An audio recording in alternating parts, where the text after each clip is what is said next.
Welcome back. President-elect Donald Trump nominating longtime ally and former Florida Attorney General Pam Bondi to serve as Attorney General in the United States in his second Trump administration. This after Matt Gaetz withdrew his name from consideration. Here's Bondi with me on this program back in May. None of these other trials will make it to trial ever, and especially they won't before the election. All of these prosecutors hate Donald Trump. They have a personal vendetta against him. They've been very vocal about it. Some have campaigned on getting Donald Trump. And as a career prosecutor, Maria, if you even have an appearance of a conflict, you get off a case. You recuse yourself from a case.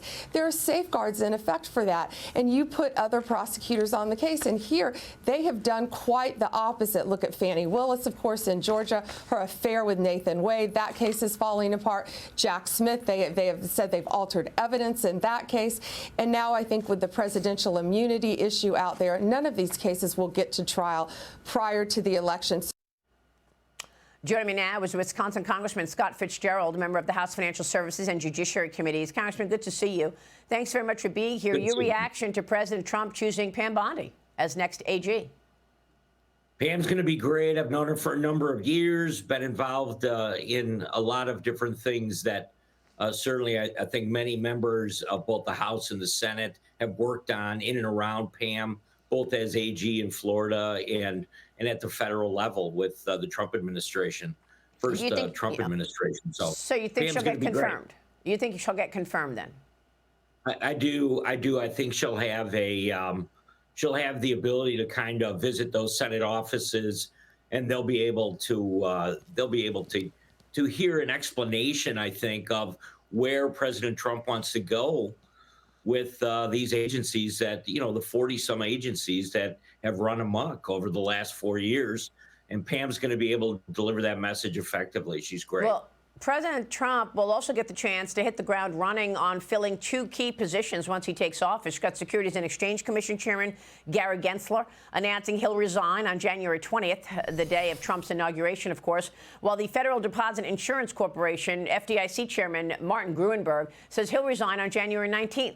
Republicans on the Financial Services Committee recently released a report detailing toxic culture at the FDIC under Gruenberg. Congressman, what can you tell us? Oh, it's been unbelievable. I mean, when he's been before the committee and was forced to answer some of those pointed questions, really no good answers. So yeah, it's FDIC has been a mess for some time, and then you've got Gary Gensler, where it's been chaotic the entire time under the Biden administration with the ESG climate rules. You had SAB 121 that blocked a lot of the banks' digital asset momentum. So there's been a lot of issues in and around both of these guys. And I think the Financial Services Committee is ready to move on.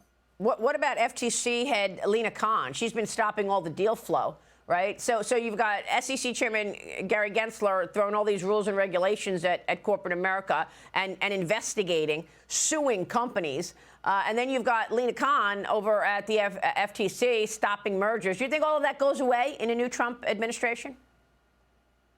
I do. As a matter of fact, there's a number of bills that have been moving both through judiciary and through financial services that do just that. They will help with the Trump extensions on the tax cuts. They will certainly make it easier for merger activity to continue.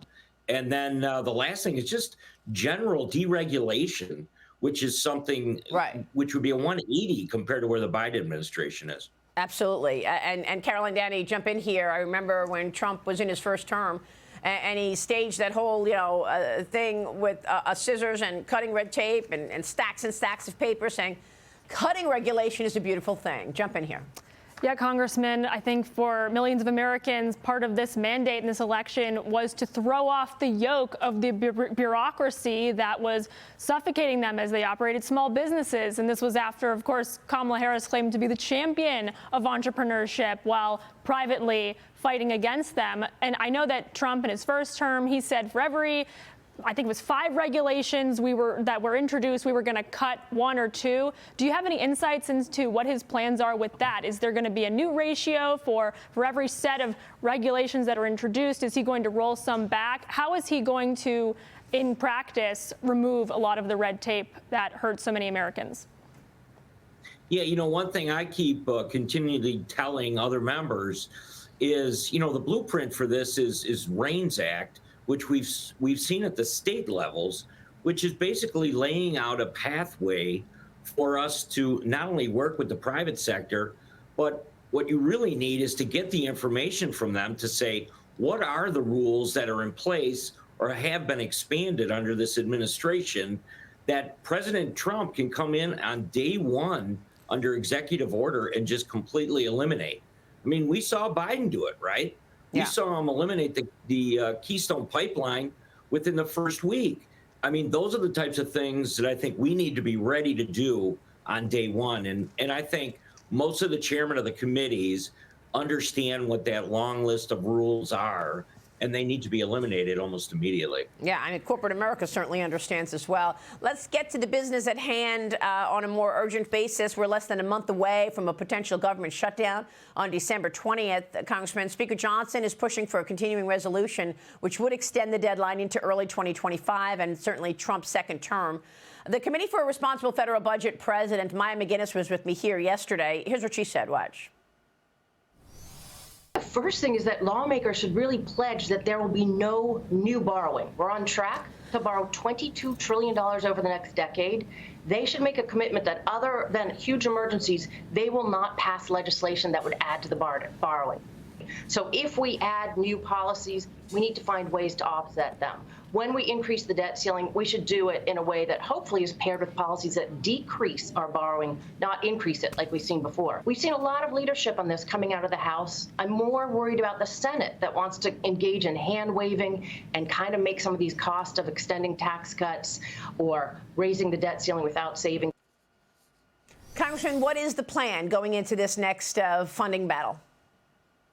Yeah, what Speaker Johnson laid out in conference this week was that there was still a discussion between whether or not that CR should extend till after the first of the year, kind of clear the decks for President Trump so that we could start to implement any type of initiative that he wants to accomplish without the distraction of doing the CR. So compare that to an omnibus, which I think is what many people are very concerned about, because that's what Schumer is going to be pushing for. And the speaker is dug in. I mean, he told members that is not the route that I want to take. But I think you're probably going to know more in that first week of December, because he's going to have to go back into the conference and make that pitch to all the members. We're still operating with just the slimmest of majority. And as a result of that, they're going to have to go member to member and kind of make this pitch and sell whatever they think they're going to be able to get done to make it a good path for President Trump in that first 100 days. Understood. Congressman, it's good to see you this morning. Thanks so much. Thanks, Maria. All right, Scott Fitzgerald joining us this morning.